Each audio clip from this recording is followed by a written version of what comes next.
Hello and welcome to Japanese History for Everyone, where we are currently taking a deep dive into the circumstances that led to the fall of the Tokugawa Bakufu. In the last couple of videos, we discussed how the merchants and high-ranking samurai cooperated in order to exchange wealth and political power, while low-ranking samurai slowly lost connection to their land and economic stability, and as a result began festering a grudge. But we haven't yet talked about the peasants. And during the Edo period, the peasants made up 90% of people in Tokugawa society.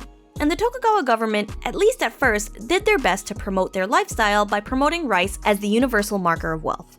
But that didn't work. And why?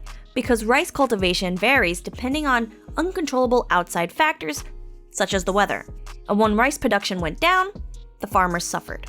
In fact, throughout the Tokugawa period, Japan experienced several bouts of famine, which led to poverty and mass starvation.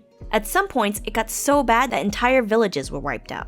And people even recounted having to eat their own pets and their own dead. During these famines, the Tokugawa government only exacerbated the problem. In order to maintain their own standard of living, whenever rice production went down, the taxes in the form of rice went up. And of course, more people starved. But when they complained, they were told that they should be more frugal, consume as little as possible, and avoid excess.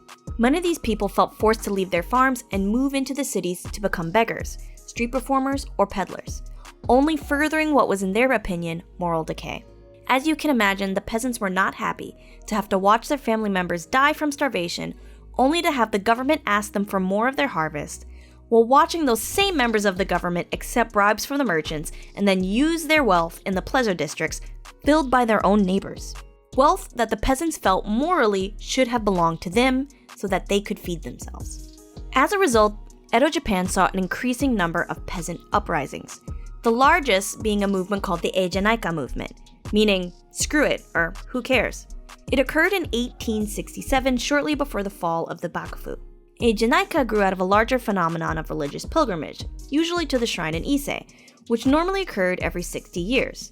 The event often attracted behavior that was normally considered profane. Men dressed like women, girls danced in the nude, and others wore bright colors or played music. Individuals from all over the country joined in.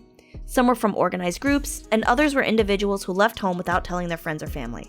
These pilgrimages were often an outlet for those who felt helpless in the face of social and political corruption and the hardships of everyday life. But for the most part, they would fizzle out after a few weeks of careless fun.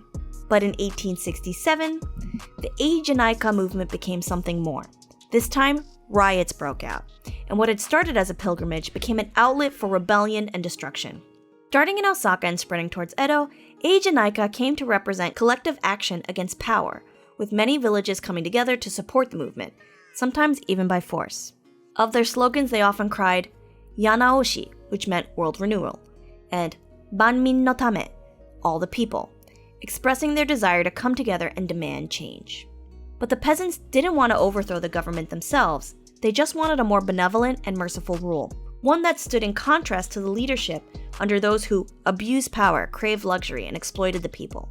Like the Oshio Revolt, this movement failed to coalesce into anything concrete, but it would still become an example of collective action against a political and social order that was slowly on its way out. In the next video in this series, we'll talk more about the peasants and how they came together with the samurai to demand more just rule by new leadership. So stay tuned and don't forget to like, subscribe, and leave a comment if you have any questions.